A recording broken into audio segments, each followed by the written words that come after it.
story recapped here. Today I'm gonna explain a drama, horror, and thriller film called The Cursed. Spoilers ahead, watch out and take care. During the Battle of the Somme in 1917, soldiers perish at the hands of their German enemies, and among them is a captain who gains 3 bullet wounds to the abdomen. Despite the lack of anesthesia, the doctors proceed with the surgery, and they successfully remove 2 bullets. However, the third one gets shattered, and they try to reach for it again. To their surprise, they instead find a huge bullet made out of silver, which kills the captain seconds after it gets removed. The silver bullet is nothing ordinary. Its history goes back 35 years before the war, in a small village in France, where Seamus Laurent, the Baron, lives with his wife Isabelle and their 2 children, Charlotte and Edward. Seamus is a stoic and brutal man, and upon the advice of the village elders and his peers, he leads a slaughter of the Roma clan, a group of gypsies that have claimed ownership of a portion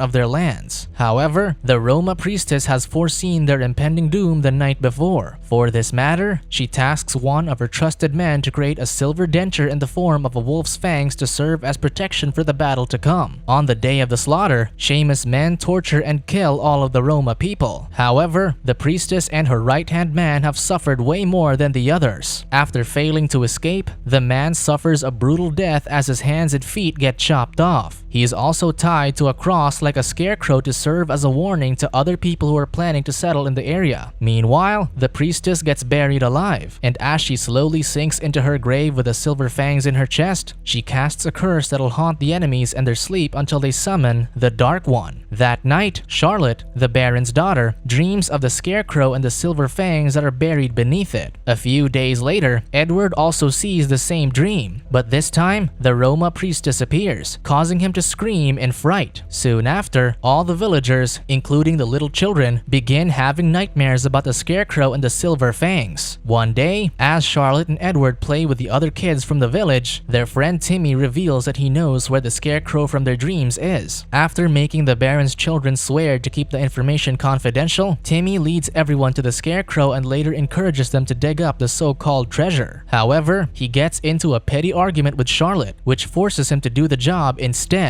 Not long after, Timmy finds the silver fangs and gets the overwhelming urge to put them in his mouth. However, when he puts it on, he loses his senses and bites Edward in the throat, causing the other children to run in terror. After witnessing this horrifying scene, Charlotte immediately runs to their manor and alerts their parents of the terrible situation. Luckily, Seamus recovers Edward, who survives the attack but is now severely injured. Not long after, the doctor arrives and suggests that Edward got attacked by an animal. Although Charlotte knows what truly happened, she keeps her mouth shut in fear of what her father might do to Timmy and his family. Later that night, as everybody in the manor goes to sleep, Charlotte decides to visit her brother's chambers and discovers that he's desperately trying to catch his breath. For this reason, she removes the blanket over Edward's body and discovers some wood-like vine growing out of him. Charlotte is frightened over what she's seeing, and so she screams and runs to her parents' chambers. Awoken by the commotion, their parents spring out of bed only to find that Edward has disappeared. The next day, Seamus leads a search party for his missing son but fails afterward. Desperate, Charlotte later goes to the local church to pray, and coincidentally, she finds Timmy there. As they hide in one of the confessionals, Timmy reveals that he has no recollection of what happened after he used the silver fangs, and now he fears what might happen to Edward. Later on, Charlotte reassures him that nobody knows what truly happened that day, and that his family is safe from exile. Moreover, she asks him where he kept the silver fangs, and he says that it's in the church. With fear in his voice, Timmy then reads the book of Ezekiel to Charlotte, suggesting that the silver fangs are molded from the 30 silver coins that Judas received from his betrayal of Jesus. He then tears a page from the Bible and hands it to Charlotte, saying that she might need it. However, their conversation gets disturbed when Charlotte's maid discovers them. Timmy then flees into the woods, where he gets slaughtered by an unknown beast. Meanwhile, a traveling pathologist named John McBride happens to be in town as he's looking for the Roma Gypsies. Later on, he meets and befriends the head of the local local law enforcement, Alfred Moliere, who soon includes him in solving the case of the missing Edward Laurent. Not long after, John and Alfred meet up with Seamus, who now thinks the situation just got worse because of the discovery of Timmy's body, which they think is caused by the same animal that attacked Edward. Later on, they head to the woods where Timmy's rotting corpse lies. Everyone gags at the horrendous sight of the boy's splattered flesh, and as John takes his turn to observe, he finds a page from the book of Ezekiel in Timmy's hands. After assessing the situation, John reports to Seamus that the boy's death is caused by a wild animal, most probably a wolf. With this information, Alfred believes that the whole event is merely an animal attack in the missing case, so he goes back to town while John asks to stay behind and investigate further. Later on, Seamus welcomes John into his home, and it's not long until he starts exploring the manor in hopes of finding something useful. True enough, John discovers a bloodstain on the door, which he assumes comes from Edward. He then observes the surroundings and instructs Seamus to board up all the windows and doors on the ground floor for precautionary measures. Despite the confusion, Seamus complies. Later that night, John dreams of the scarecrow taking away his wife and daughter. Then, the following evening, he secretly scrapes off the remaining bloodstain on the door and places it under his microscope, where he discovers that Edward's blood bonds and converts another person's blood cells. However, his study gets disturbed when he hears a noise coming from the boarded glass windows. Something is staring behind the wooden boards, and it's looking at him straight in the eye. Suddenly, Seamus appears, and they both decide to go outside and look for whatever's threatening them, but it doesn't show up. Aware that the situation's getting out of hand, John volunteers to hunt the beast while Seamus gathers the elders and instructs the villagers not to go outside without an armed escort. However, despite the threats of getting attacked, 3 villagers head to the fields to draw some short straws. As expected, their fears come to life as the beast shows up to devour the 2 men, while Anne-Marie, the woman who accompanied them, gets maimed but manages to flee. After finding out that she survived the attack but got bitten, John immediately looks for Anne-Marie, but by the time he gets to the village, she's already escaped and is now starting her transformation. The situation is now getting worse, and so John tells Seamus to fortify the church and gather all the villagers inside while he sets out to hunt the beast. Later that night, John coincidentally encounters Isabel, so they sit down to talk about the beast and how it killed his wife and daughter. Additionally, he explains that after the death of his loved ones, a band of traveling gypsies came to his town, saying that the curse had its revenge. Hearing this, Isabel reveals that the gypsies had a claim on her husband's lands. But before she could say more, Seamus appears and tells him to stop talking about curses. The next day, John goes deep into the woods and installs traps to catch the beast. After an intense encounter with it, the beast falls into a spiked pit trap and gets pierced in the stomach, allowing John to shoot it dead. Later on, he brings the corpse to Seamus' stables and performs an autopsy for Seamus and the other elders to witness. To their horror, Anne-Marie emerges from the beast's belly and begins to scream ever so loudly. John claims that she can no longer be saved, and he soon urges one of the elders to shoot her. Seeing this, Seamus worries that his son might meet the same fate. In the following days, the villagers remain in the church while some of Seamus' household staff flee the village in fear of the beast. Meanwhile, John gets repetitive dreams about the woman buried in the field. He asks Isabel about this, and she reveals her husband's atrocities. Later on, they confront Charlotte about the silver fangs, and she reveals where it's hidden, which urges them to head to the church. After obtaining the silver fangs, John instructs a blacksmith to turn them into bullets, which he will use to end the curse. Meanwhile, Seamus gathers a group of men to hunt down the beast, but it doesn't show itself. Little does he know that back at his manor, their maid Anais is getting attacked by the beast as she goes outside to do the laundry. Although she survives the attack with tons of injuries, she chooses not to tell anyone, but it's not long until she can no longer bear the agony. Later that night, John strategically plots his attacks and notices the bloody linen that Anais left after the incident with the beast. Because of this, he goes to the Laurents and asks if anyone is missing. Everyone is there except for Anais,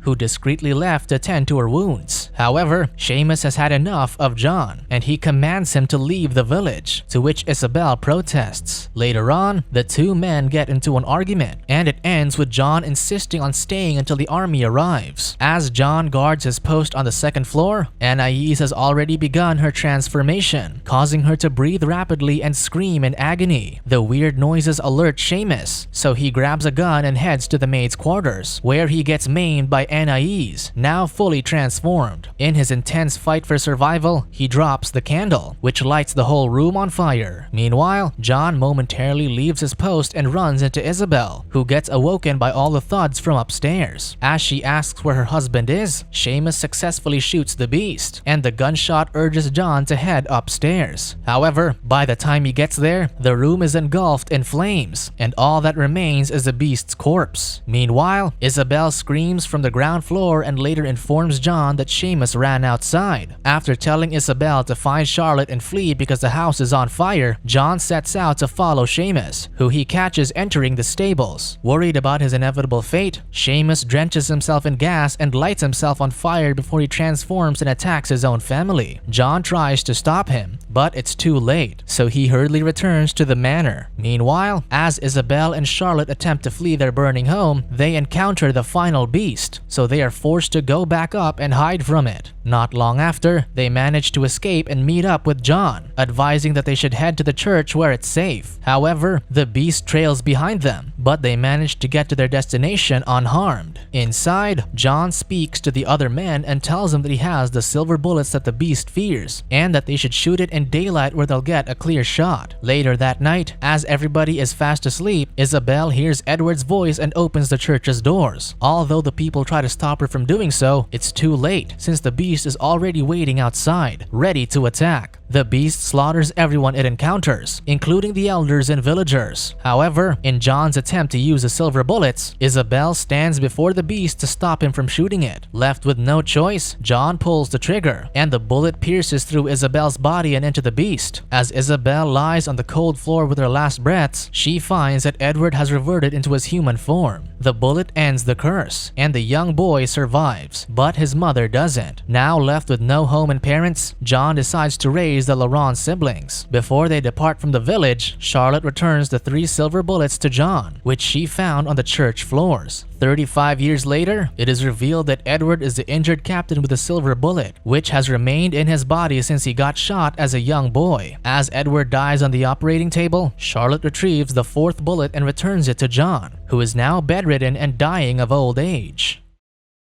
Subscribe to watch more videos like this. Turn on notifications. And leave a like, it really helps the channel out. Thank you for watching.